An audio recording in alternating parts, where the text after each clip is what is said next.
Okay, hello, welcome to 5 minutes in the shed. So, last time we kind of cleaned the engine up, ready for disassembly. It's clean enough that a load of crap isn't going to fall in it when I take it apart now, so that's good. So, I've been putting this off for a while. I'll be honest, I've never rebuilt a V-twin two-stroke before, so it's a bit of a learning curve for me as well. So that'll be exciting. I've rebuilt plenty of two-strokes, never a 250 V-twin two-stroke. So that'll be interesting. So need to take it all apart. I'm going to strip it, split the crankcases, proper tear down. First bit really I want to do is take the two barrels and pistons off, get them out, because these are big old chunks of metal. So it'll make it a bit more manageable on the bench if I take them off. But first thing I need to do, I'll take a few ancillaries off out the way. So I'll get the oil pump off. I'll take off the inlet manifold and reed block, get that out of the way. I'm going to loosen the spark plugs while the barrels are in the engine because that'll be easier. I'll leave them in so no bits fall down the holes. I'll put the exhaust kind of clamps back on because that was like protecting it while I was cleaning it, so I will take them off out of the way. We'll get the now with these barrels, right, two-stroke barrels, you can leave the head on. So if I was just working on something on the crank, like a crank seal or something, I'd probably leave the head on. But we're going to take it all apart, it's all going to be clean, so I'm going to take the heads off as well. They'll probably need a decoke anyway. So the head's coming off, then we've got to take the barrels off, and then clutch cover off, and we'll see where we are then. So first thing is, I'm going to take all the kind of ancillary bits off before we take the cylinders themselves, or jugs as the Americans like to call them. A nice pair of two-stroke jugs. So yeah, cue the music.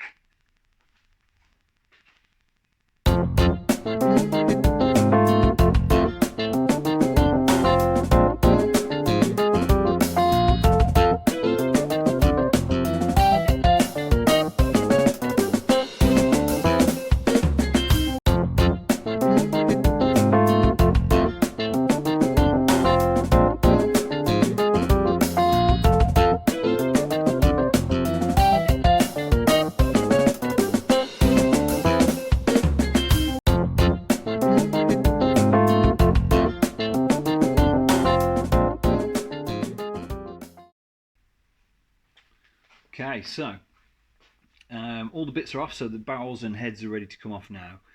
One thing I did notice, taking all this water stuff apart, there's a lot of rusty crap in the water system. So I really need to go through that. I mean, this pipe, it just kind of all fell out of it. Oh no, the bolt's fallen out. But the water system, I think, is a bit crunchy, and I think that's because it's been used on a track, and on a track you can't use coolant, you have to use just water, and I don't think it's done it any good. So that needs a really good thorough clean out, but it's going to get that anyway because it'll be apart. So yeah, just a one nasty that I found. Reed block's looking really good condition, that's nice. Oil pump looks in really good condition. So yeah, we're going to take the jugs off now, I think.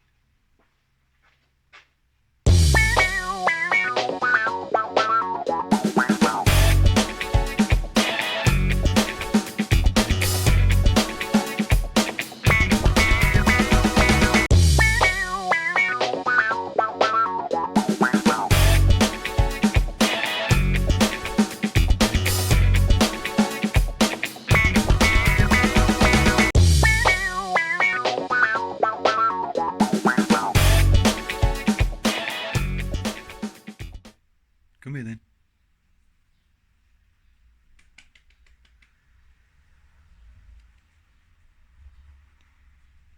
Yeah, Shed Dog is here. Here she is. Shed Dog's here, but I'll be honest with you, she is absolutely useless with two-stroke engines. So you can't help, Luna. You can't help. Rubbish at two strokes. Okay, so down to the pistons. So we've got one piston here, one piston here. Now, what I found is, taking all this apart, right, which is, it kind of surprised me a little bit, really. there's hardly any carbon in here. These look absolutely mint. Now that either means that this engine runs better than any engine in the world ever, or this engine has hardly ever been run since a rebuild. Alright, so I think I'm rebuilding an engine that's probably seen like 20 miles. Alright, if you look at the top of the pistons, the crown on the pistons, there's hardly any carbon at all. They're in really, really, really good condition. And in the barrels themselves, I don't know if you can see, but no, you probably won't be able to see, but there's still evidence of the honing. So it's not long been honed. So I think this engine has had a very, very recent rebuild. I was kind of opening it thinking I'm going to find all kinds of horror, but there's no horror. It's in really good condition. So I think this rebuild really is like a vanity project just to make it look shiny, to be honest. I mean, it might be that I take the pistons out and get down to the crank and it's a bit of a mess in there, but you know, I think the only reason we're rebuilding this engine is to clean out the waterways and make it look shiny. I think everything else is pretty good condition. I've got 2 new pistons in a box over there and new piston rings, but I think these are absolutely mint. So it'd be a shame to replace them, really. So yeah, I mean, really, really good news. The barrels took a bit of hammering to get them off. Obviously, when you take the barrels off, never go underneath with a screwdriver and prise them. Right, that's bad. Well, you don't want to do that. But the studs have gone a little bit rusty, and so it took a bit of knocking with my plastic and rubber hammer to get those shifted. But they came off okay. That's all right. One thing I didn't mention when I was taking stuff off, on the power valves here, this nut here, where the actuator goes on, these are, these are left-hand thread. All right. So if ever you're watching this video to help you take one of these apart, don't try and turn this anti-clockwise to get it off, because it's left-hand thread. Thought I'd better mention that. Just out of interest. Actually, if you've got to this episode, then you've probably already taken those off, and you've probably already gone anti-clockwise and snapped them. So yeah, sorry about that. Anyway, right, pistons off next. So I need to get in there and remove the circlips and get the gudgeon pins out, and then the pistons will come off. Now, circlips are great, right? They've got this, like, they're sort of self-aware, right? A bit like a Terminator. All right, it's, you know, when you get these circlip and you try to flick it out, it will disappear. It will go for miles and you will never find it again. Don't know why, they just do. And I also need to know which piston came out of which barrel. Now, these barrels are marked up. See, this one's got an F on it here on that plate. That means front. All right, and then the other one will have probably a letter, I don't know, A or R for aft or rear. I'm hoping it's A, because that's F and A, right? And it's nothing to do with which way ladies put their knickers on. You think, I know what you're thinking. You're thinking of C and A. Knickers from C and A used to have a label in them that said C and A, and that showed you which way round they went. Nothing to do with that. It's to do with front piston and back piston. Right, so yeah, gudgeon pins out, pistons out next, I reckon.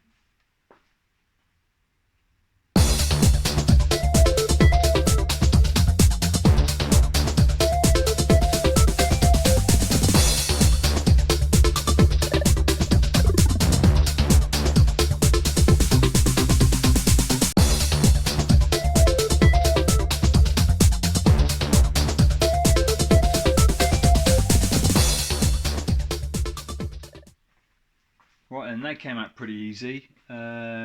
So what I've done is,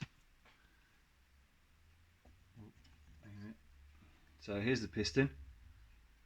Managed to save the circlips, which is wicked. And I've scratched on the top of them an arrow where it goes forwards, and I've scratched on an F for front. Now I'm assuming when I clean that carbon off, there's probably an arrow on it anyway, right? But I just wanted to make sure. So gudgeon pins came out lovely. Small end bushes are lovely too. Little needle roller bearing, fantastic. because obviously these rev pretty high. So yeah, pistons are out. Nice easy job. They just need a clean. A little bit of blow by on that one there, a little bit of blow by there. Yeah, it's a bit rough, that one actually. Anyway, I'll look at that in a bit.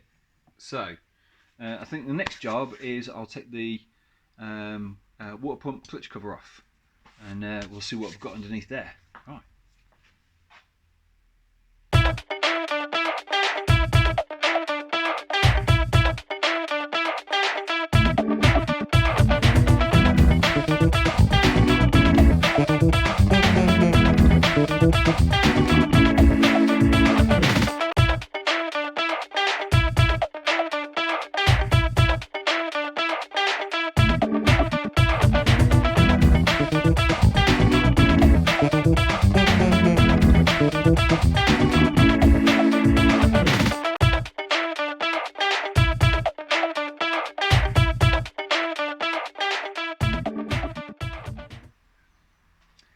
So there we go. Oh, hang on. Where's the microphone? Microphone. There we go. Microphone. Keep forgetting I've got a microphone nowadays.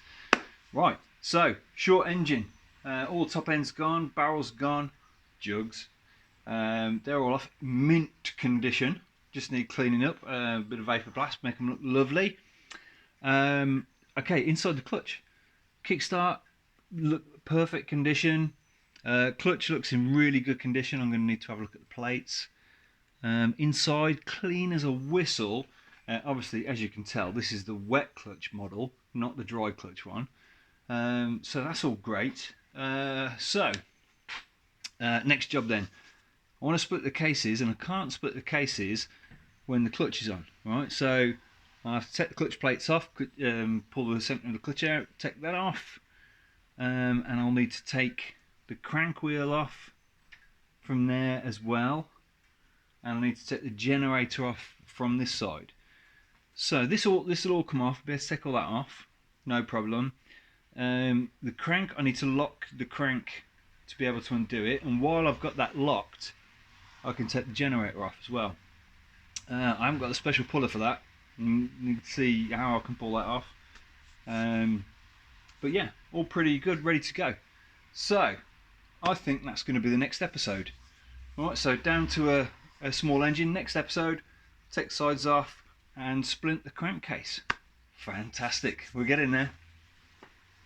Thanks for watching, like and subscribe.